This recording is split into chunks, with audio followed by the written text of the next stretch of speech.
আজকে আমি তোমাদের সাথে শেয়ার করব ভাপা পিঠার রেসিপি। ভাপা পিঠার স্বাদ ছাড়াই কিন্তু আজকের এই পিঠাটা আমি বানিয়েছি ঠিক এইভাবে একটা ছাঁকনির সাহায্যে।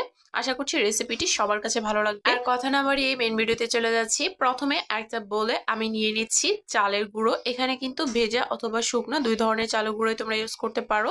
আমি এখানে প্রায় 3 কাপের মতো চালের গুঁড়ো নিয়েছি। এখন এই চালের গুঁড়োটাকে উষ্ণ গরম জলের সাহায্যে আমি একটু মিশিয়ে নিব। হাত দিয়ে খুব ভালোভাবে এটাকে মিশিয়ে নিতে হবে। একবারে কিন্তু রুটি বেলার মতো ডো করে ফেলবো না, জাস্ট এরকম একটু ঝুড়ি ঝুড়ি করে নিতে হবে। আর এটাকে কিন্তু চেলেও নিতে হবে। আর উষ্ণ গরম জলটা কিন্তু অল্প অল্প করে দিয়েই মিশিয়ে নিতে হবে, একবারে কিন্তু দেওয়া যাবে না। এখানে কিন্তু উষ্ণ গরম জলটাই দেওয়া যাবে, ফুটন্ত গরম জলটা কিন্তু এখানে দেওয়া যাবে না। আর উষ্ণ গরম জলের সাথে কিন্তু আমি এখানে হাফ চা চামচের মতো লবণ দিয়ে দিয়েছি।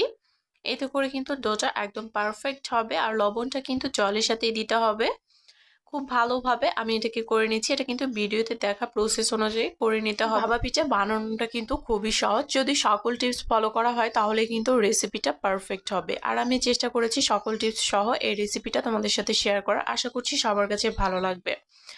আমি এরকম একটা ছাঁকনি নিয়েছি, আর ছাঁকনির উপরে কিন্তু এই ডোটা নিয়ে খুব ভালোভাবে আমি চেলে নিব। এতে করে কিন্তু ভাপা পিঠার যে ঝুড়িটা হয়, গুঁড়ার যে ঝুড়িটা, সেটা কিন্তু একদম পারফেক্ট হবে। এই তো, এই ঝুড়িটা কিন্তু একদম কুচি কুচি হলে কিন্তু পিঠাটা খেতে ভালো লাগে না, হালকা একটু মোটা মোটা হলেই কিন্তু পিঠাটা খেতে বেশ ভালো লাগে। এখানে ছোট সাইজের একটা বাটি নিয়েছি, আর বাটির উপরে এক টুকরো কাপড় দিয়ে তার মধ্যে কিন্তু আমি এই চালের গুঁড়োটা দিয়ে দিচ্ছি। খুব ভালোভাবে ছড়িয়ে দিতে হবে। এই লেয়ারটা কিন্তু অনেক বেশি মোটা করা যাবে না, তাহলে কিন্তু পিঠাটা খেতে একটু বাজে লাগবে। আর তারপর এখানে আমি দিয়ে দিচ্ছি গুড়। গুড়টাকে কিন্তু আমি আগে থেকেই কাট করে রেখেছিলাম। গুড়টা দেওয়ার পরে আমি এখানে দিয়ে দিব নারকেল কুচি। নারকেলটা কিন্তু দিতেই হবে, নারকেলটা দিলেই কিন্তু এই পিঠাটা খেতে ভীষণই ভালো লাগে। নারকেল ছাড়াও বানানো যাবে, কিন্তু খেতে কিন্তু বেশি ভালো লাগবে না।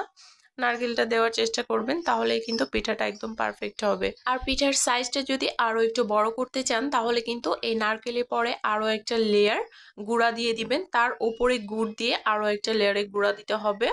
পিঠার সাইজের উপরে কিন্তু লেয়ারটা ডিপেন্ড করে। আর খুব বেশি কিন্তু চাপাচাপি করা যাবে না, তাহলে কিন্তু গুঁড়াটা একবারে লেগে যাবে। অবশ্যই হালকা হাতে এটাকে চেপে তারপর চার সাইড থেকে কাপড়টা তুলে এভাবে মুড়িয়ে দিতে হবে। আর এভাবেই কিন্তু আমি ছাঁকনির ওপর বসিয়ে দিব। প্রথমে কিন্তু জলটাকে আমি খুব ভালোভাবে গরম করে নিয়েছি, আর এরকম একটা চাটনি বসিয়ে দিয়েছি। আর ওপর থেকে কিন্তু আমি ঢাকনাটাও দিয়ে দিব।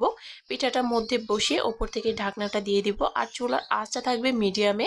মিডিয়ামে রেখে কিন্তু আমি পিঠাটাকে ভাপ করে নিয়েছি প্রায় 15 মিনিটের মতো। আর এই পিঠাটা কিন্তু আমি নেটের সাহায্যে বানিয়েছি। কাপড় আর নেট দুইটা দিয়ে কিন্তু এই পিঠাগুলো বানানো যাবে। এটা আমি নেটের সাহায্যে বানিয়েছি, আর এটা ছাড়ানোর সময় কিন্তু একটু আমার প্রবলেম হয়েছে, একটু সময় লেগেছে বেশি। যাই হোক, একবারে গরম অবস্থায় কিন্তু কাপড় থেকে ছাড়িয়ে ফেলতে হবে, তাহলে কিন্তু এত সময় লাগবে না। যেহেতু আমি শুট করেছি, আমার একটু সময় লেগেছে। আর এই তো, আমি কিন্তু এখানে সবগুলো পিঠাই বানিয়ে নিয়েছি। সবগুলো পিঠাই কিন্তু অনেক বেশি সুন্দর হয়েছে। এর মধ্যে একটা পিঠা, দুই একটা পিঠা কিন্তু আমার ফেটে গিয়েছে। আর এখানে কিন্তু গুড় আর চালের গুঁড়া মিক্সড করেও কিন্তু আমি পিঠা বানিয়েছি। ভাপা পিঠাগুলো কিন্তু সাদা কালার দেখতেই ভালো লাগে, কিন্তু এখানে আমি যে গুড়, চালের গুঁড়া আর নারকেল একসাথে মিক্সড করে যেগুলো বানিয়েছি, এগুলো খেতে কিন্তু বেশি মজা হয়েছে। আপনারা কিন্তু এভাবে ট্রাই করে দেখতে পারেন। আশা করছি সবার কাছে ভালো লাগবে। আর ভিডিওটি ভালো লাগলে অবশ্যই একটা শেয়ার দিয়ে পাশেই থাকবেন। সবাই ভালো থাকবেন। আবার দেখা হবে নতুন কোনো ভিডিওতে।